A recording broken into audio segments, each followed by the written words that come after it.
Hey Narwhals, I'm your host Luke Narwhal. Welcome to another weight loss video. Today we're going to be reading Skinny People. What kind of challenges do you face that people with higher weights don't? If you enjoy, consider leaving a like and subscribing for more weight loss stories. When riding roller coasters, I'm pretty sure I slide around way more than I safely should. I went on a ride and got battered quite a bit from flopping around in the harness. There was a small child crying because of the same reason. I knew his pain. Sometimes the belt harness bar just doesn't depress enough. My mother always thought I had an ED. She was paranoid and wouldn't shut up about it until a doctor told her I was fine. I've seen this happen before. Is your mother overweight? Yes, but she denies it. I'm not surprised on either account. Frigging t-shirts. Those frigging short sleeves look like crap when your arm is like a twig.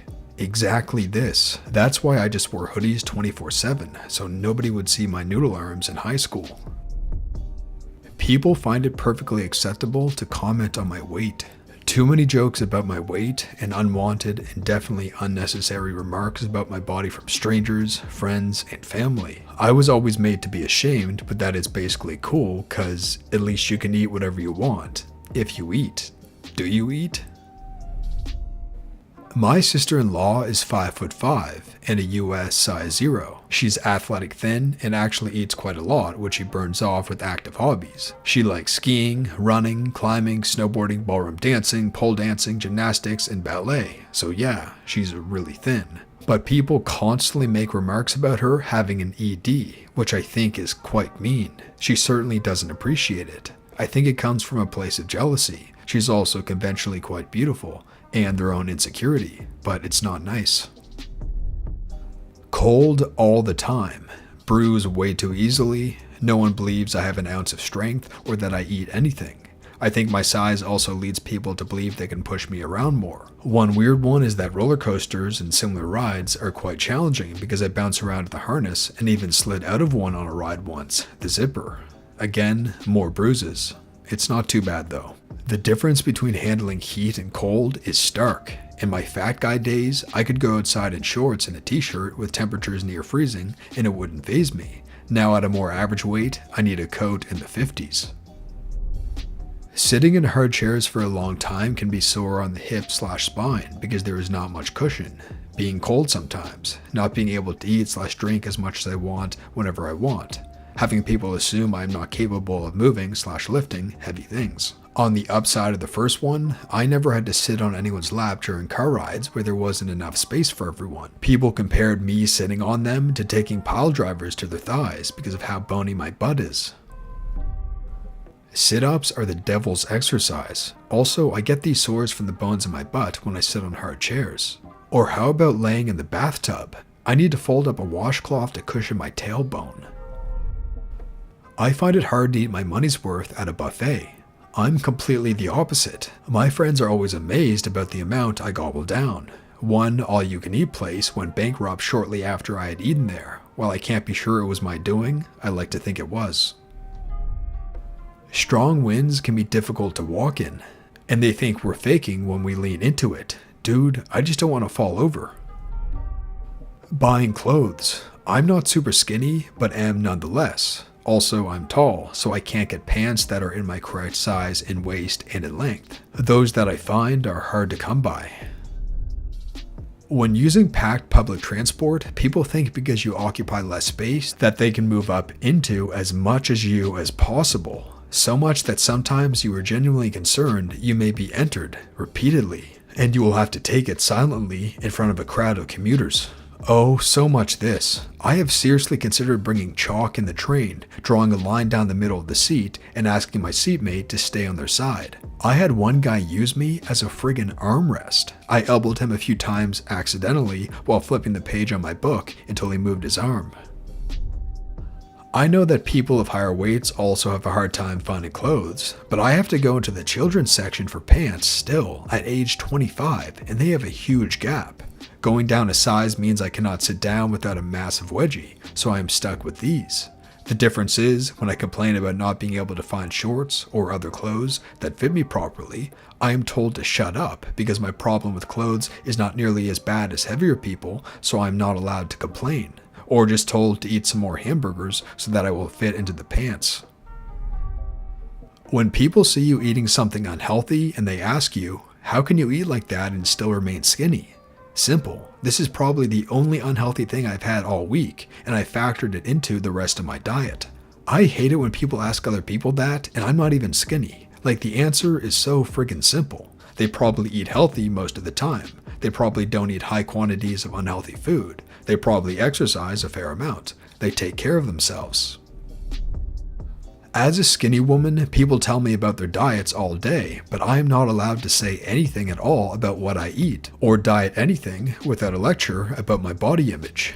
Edit, I also have a relatively large, natural chest for my skinny frame, so people ask me where I got them done.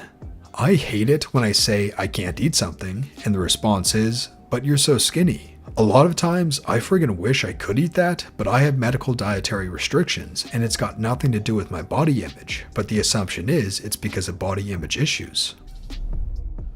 Not being taken seriously when you say you're trying to gain weight. First world problem, lol, you can have some of my fat. No thanks, I'm trying to gain healthy weight. This is my life right here. At 6 foot and 115 pounds, at my lowest, it's been such a pain in the bum to get up to 135 and keep the weight on. It's tough when you don't want to eat junk food and pop. Not a challenge, but an annoyance. When fat women assume I'm thin because I gave into societal pressure or the patriarchy or some BS like that. I had this problem after giving birth. I lost all my baby weight and went right back to skinny within 2 months. Everyone was mad as hell at me for conforming to an unhealthy image of mothers or some BS. I didn't do anything. It just came off, but I was outright accused of starving myself. Apparently I was making life hard for other moms who were struggling with their postnatal bodies. Those social media posts, videos, campaigns, mannequins, models, etc. that say, this is what a real woman looks like, and show a woman who is significantly heavier than I am, or calling people with my body proportions unrealistic. I really despise that phrasing. Yes, I have a thigh gap. Yes, I am thin. Yes, I can do some of those thin challenges that were making their way around. Yes, I have the hip bone bridge or whatever it's called. I'm not starving myself, going on extreme diets, taking diet pills, or exercising obsessively. I am a real woman. Nobody's more or less real because of their weight. Everything is designed to accommodate large people. Restaurant booths are too far away from the table, so you have to either sit on the very edge of the seat or be half a mile away from your food. Clothing is almost always too baggy. Lap bars on amusement park rides are way too loose. Public places are way too cold. But by far, the worst thing is when obese people comment on your weight. They'll say things like, "Why are you so thin?" But you can't comment on their weight because they'd take offense. I'm looking at you, Brenda from HR. I walk about 15 kilometers a day for my job. I go home and I work out, lift weights, run, etc. I do this because I don't want to be in my 80s and have to rely on others to take care of me. Fat people I work with tell me I'm lucky to be thin and it must be nice to move like I do. Most of them eat crap and spend time sitting/sleeping once they get home. TLDR, hard work isn't appreciated.